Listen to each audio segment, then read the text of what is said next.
Amados irmãos, povo de Deus, vos saúdo com a bendita paz de nosso Senhor e Salvador, Jesus Cristo. Hoje, manhã de sábado, dia 4 de outubro de 2025. Gravei este vídeo ontem, no final da noite, para estar compartilhando com os irmãos nesta manhã. A nossa lida, a nossa vida, a nossa luta continua, um dia após outro dia. E assim nós vamos chegando no final da nossa carreira. Mas em todo o tempo, em todos os dias, nós devemos manter dentro de nós, como um sensor divino, e atento sempre ao momento em que a trombeta de Deus soar sobre as nuvens, e a voz dos arcanjos, o alarido dos anjos, vamos ouvir sobre as nuvens, e o arrebatamento da igreja dar-se-á naquele momento. Ele virá, como disse o apóstolo Paulo, na segunda carta aos Tessalonicenses, como um ladrão de noite. E todos nós sabemos disso. Já fomos ensinados acerca disso faz muito tempo. A não ser que você está chegando agora e não sabe disso ainda. Precisas estar ciente.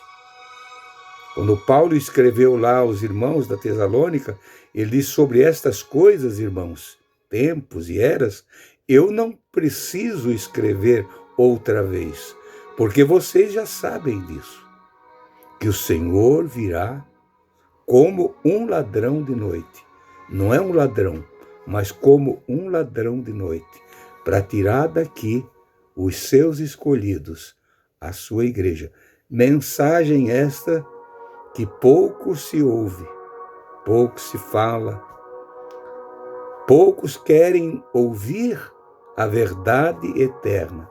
O cerne da mensagem do Evangelho é esta: vida eterna. E para usufruir da vida eterna, nós precisamos sair daqui. E para chegar lá, num abrir e fechar de olhos, só o Senhor poderá fazer isto com todos nós, os eleitos, os escolhidos de Deus. Então precisamos, irmãos, sempre estar ouvindo essas coisas. Enquanto eu viver, enquanto eu estiver falando com os irmãos, eu vou falar sobre isso. Se alguém não quer ouvir mais, não tem o que fazer. Mas eu preciso avisar. Todos os acontecimentos com o povo hebreu, em todos os exílios para onde eles foram levados, o Senhor não deixou eles irem para lá sem que antes levantasse os profetas e falassem tudo para eles. Tudo foi dito, avisados, com antecedência. Tanto nos dois principais exílios, para a Babilônia e também para a Síria, como também para a dispersão. Quando Jesus, o próprio Jesus falou, quando Jesus falou aquela palavra que ainda na manhã de ontem eu falei, que ele disse, lamentou sobre Jerusalém, chorou sobre Jerusalém, assim como o profeta Jeremias chorou muito. O profeta Jeremias, eu creio que ele chegava a colocar a sua cabeça entre as mãos e lamentava muito, por ver o povo revoltado contra eles, desde os sacerdotes até o rei, todos revoltados contra ele. Não davam crédito, ele era desprezado. A palavra do Altíssimo que estava na boca daquele homem era veementemente rejeitada. E ele lamentou muito. Ele chegou a dizer, por que eu nasci? Maldito o dia que eu nasci. Parece que ele estava fora do juízo. por causa da pressão que ele sofria. Por que eu não morri dentro do ventre da minha mãe e fui sepultado com ela? Se ele morresse lá, ela também ia morrer. Chegou a falar isso. Acho que no capítulo 20 do profeta Jeremias. Então, irmãos, não é fácil você pregar uma mensagem de uma mudança dessa aqui. Agora nós não estamos anunciando um cativeiro ou um exílio, uma dispersão. Nós estamos anunciando o arrebatamento da igreja. Aqueles profetas que anunciavam tudo isso lá atrás, eles não salvavam, não curavam enfermos, não batizavam com o Espírito Santo, não deram a vida e depois ressuscitaram, deram a vida sim. Com certeza Jeremias foi um daqueles que está lá no capítulo 10, eu acho que é no versículo 37 de Hebreus, que muitos deles foram passados ao fio da espada, cerrado ao meio, quem sabe ele era um daqueles. Mas nenhum deles ressuscitou, nenhum deles batizou no Espírito Santo, nenhum deles salvou o pecador, nenhum deles verteu sangue e disse, o meu sangue, através do meu sangue, vocês vão ser purificados.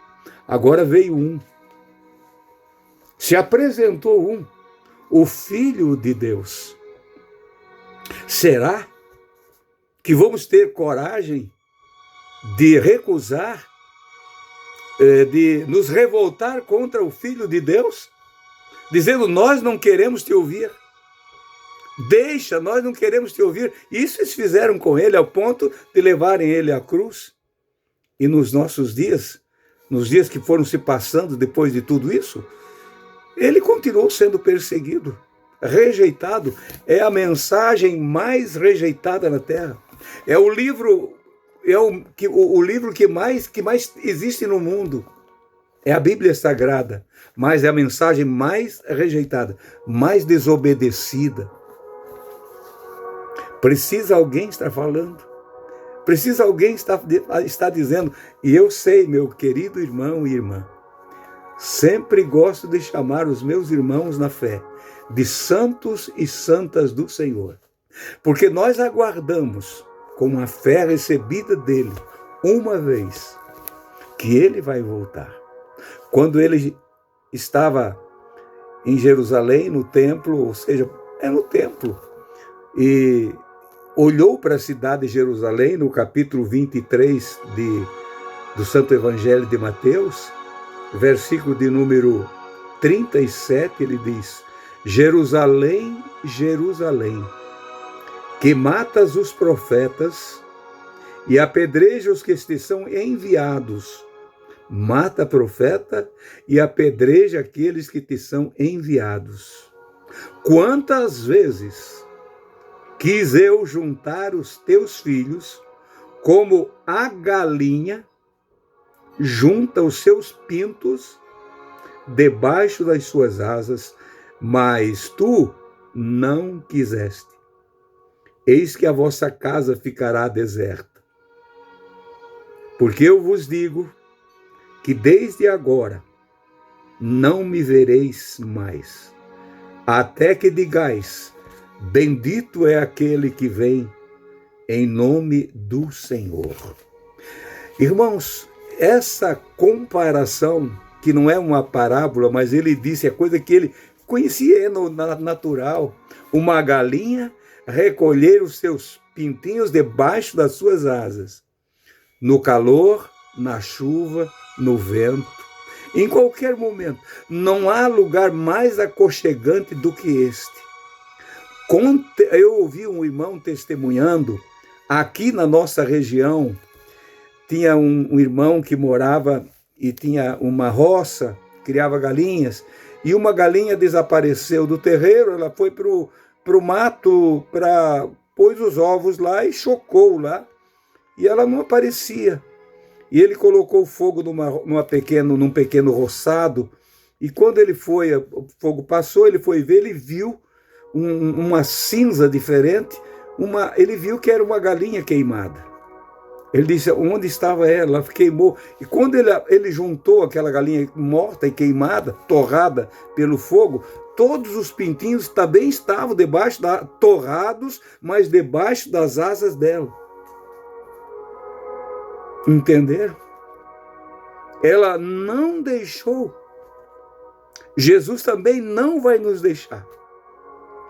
Claro que a Bíblia diz se passar pela água, pelo fogo, pelo vento, ele vai estar contigo. Mas daquele fogo que virá para destruir a terra, o mundo vai ser destruído e o lar eterno está preparado, mas enquanto estiver aqui, como esses pintinhos debaixo da asa, não há lugar mais aconchegante para eles do que abrigados ali do vento, da chuva, como já falei, de toda tempestade. Mas quando vier a chuva, quando vier o fogo, ele nos arrebatará daqui e nos levará com ele. E estaremos para sempre com ele. Amados irmãos e irmãs, que Deus os abençoe. Valorize a palavra do Senhor. Valorize a oportunidade que Deus está te dando. Nunca vai negar para você os seus benefícios. Fiquem todos na bendita e santa paz do Senhor Jesus. E até amanhã, querendo o Senhor.